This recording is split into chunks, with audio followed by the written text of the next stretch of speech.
Boleh nggak sih orang Kristen nikah siri? Nah, ini dia persoalannya. Jadi kita harus tahu apa itu pernikahan dalam iman Kristen. Yang pertama, satu kali untuk selama-lamanya. Yang kedua, komitmen.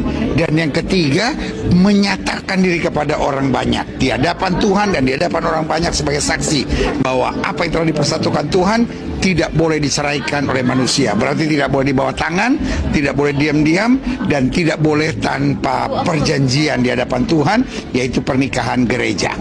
Dalam ajaran iman Kristen tidak ada yang namanya nikah siri.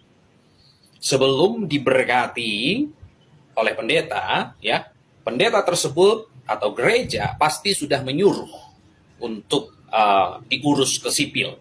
Jadi harus sah secara agama dan sah secara negara. Sekalipun karena ada sesuatu hal sehingga terlambat mengurus ke sipil, sekalipun tidak tercatat di negara, dengarkan baik-baik.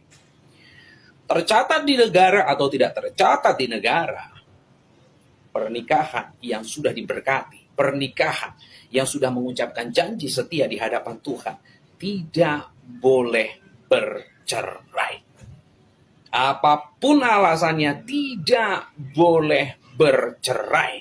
Jadi jangan mentang-mentang tidak tercatat di negara, belum tercatat di negara karena satu dan lain hal, tidak boleh bercerai. Pernikahan kekristenan adalah pernikahan sekali dan seumur hidup. Apa artinya? Sekali menikah untuk selama-lamanya, bahkan sampai maut memisahkan. Itu artinya pernikahan kekristenan tidak mengenal yang namanya kawin cerai. Tuhan sangat benci dengan perceraian. Mengapa? Karena manusia ketika menikah melibatkan Tuhan dalam kesepakatan dan perjanjian mereka. So ketika kita memutuskan untuk menikah, maka jangan pernah memikirkan untuk cerai. Jika kamu memikirkan perceraian, maka iblis akan menumbuhkan benih-benih itu.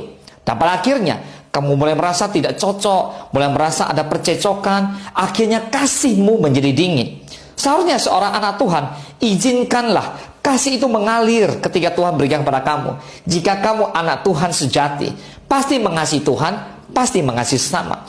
Apalagi istri atau suami. Ketika kamu menikah, dua menjadi satu. Yang pada akhirnya, apa yang disatukan oleh Tuhan tidak boleh diceraikan oleh manusia. Dan ingat, Tuhan membenci perceraian. Nggak boleh ya kalau di Kristen Advent nggak boleh poligami atau nikah siri. Makanya istri saya bersedia menikah dengan saya karena tidak boleh poligami dan nikah siri. Bye-bye.